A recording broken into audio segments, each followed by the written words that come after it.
Պարսկաստանը որպես պետություն ինչ է իրանից ներկայացնում, ինքը իրականում շատ լուրջ պրոբլեմատիկ պետություն է, որտեղ դաժե իր բառը իսլամական ռեսպուբլիկա ինքը արդեն խնդիր ունի։ Հնարավոր չի իսլամականը լինի ռեսպուբլիկա։ Կրոնական, այո, թող իսլամականը կարա խալիֆատ լինի, իսլամական ռեսպուբլիկա չի կարա լինի։ Ու սա հենց խորքային խնդիր ունի։ Այդ առաջինը։ Երկրորդը կրոնական խնդիրները, որ այսօր կան հենց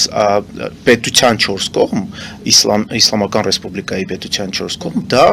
արդեն հենց Իրանով ներսում խնդիրներ է ծագացնում, որ